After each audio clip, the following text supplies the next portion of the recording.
प्रभारी अविनाश पांडे जी है। सर, आज से अभियान चालू हुआ, 31 मार्च से 7 अप्रैल तक ये अभियान चलेगा, यानी कि महंगाई मुक्त भारत अभियान चलेगा। सर, क्या है इसके बारे में थोड़ा सा बता दीजिए। महंगाई मुक्त भारत आज देश में जिस प्रकार से तेजी से महंगाई बढ़कर एक आम आदमी की, एक आम जनता की बजट पूर्ण रूप से चरमरा गया है। हर एक का जीना दुभर हो गया है, चाहे वो रसोई का गैस हो, पेट्रोल हो, डीजल हो।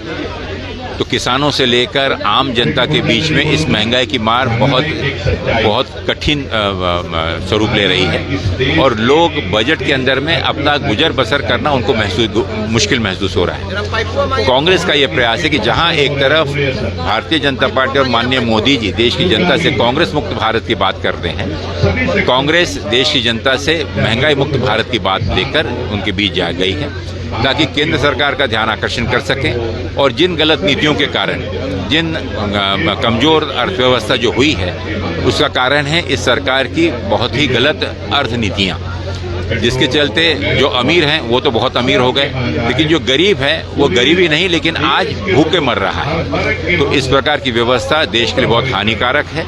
केंद्र सरकार से हम आह्वान करते हैं कि जो करों की वृद्धि वो कर रही है दिन प्रतिदिन, जिससे कि आम आदमी, छोटा व्यापारी, छोटा किसान, हमारी बहनें, छात्र, हर एक पे उसका प्रभाव पड़ रहा है। तो इस पे काबू लाए ताकि देश की जनता चैन से अपना जीवन कर सके। लेकिन कुछ और ही दृश्य कह रहे हैं। 5 राज्य में चुनाव के बाद जो परिणाम सामने आए उसे तो यही लग रहा है कि जनता बीजेपी से ज्यादा खुश है। लोकतंत्र का गलत फायदा उठाते यही बहुत बड़ी विडंबना है कि जहां पर कांग्रेस अपनी विकासशील योजनाओं को लेकर लोगों के सामने एक सकारात्मक प्रोग्राम लेकर लोगों का विश्वास हासिल करने के लिए गई, लेकिन वहीं दूसरी तरफ भारतीय जनता पार्टी, माननीय मोदी जी, माननीय अमित शाह जी लोगों के बीच हिंदू मुसलमान, देश में धर्म जाति के आधार पर बांटना और इस प्रकार के अनेक भावनात्मक विषयों को लेकर लोगों को फिर भटकाकर और उन्होंने उनका मत हासिल किया।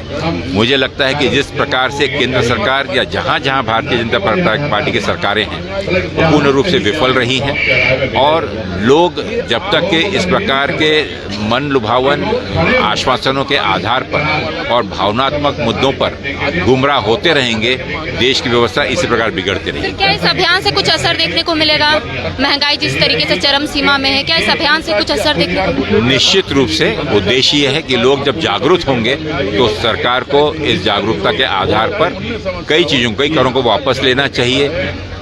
तेल पेट्रोल की कीमतों में कमी लाना चाहिए, रसोई गैस में कमी लाना चाहिए, अनाज जो महंगा हो रहा है उसको भी कमी लाना चाहिए। जब तक पेट्रोल डीजल महंगा होगा तो स्वाभाविक है महंगाई सभी जगह बढ़ेगी। लेकिन सर, हमने जब कुछ जनता से बात करने की कोशिश की थी तो उनका साफ तौर पे कहना था कि वो महंगाई से त्रस्त नहीं है, उन्हें देश सुरक्षित चाहिए।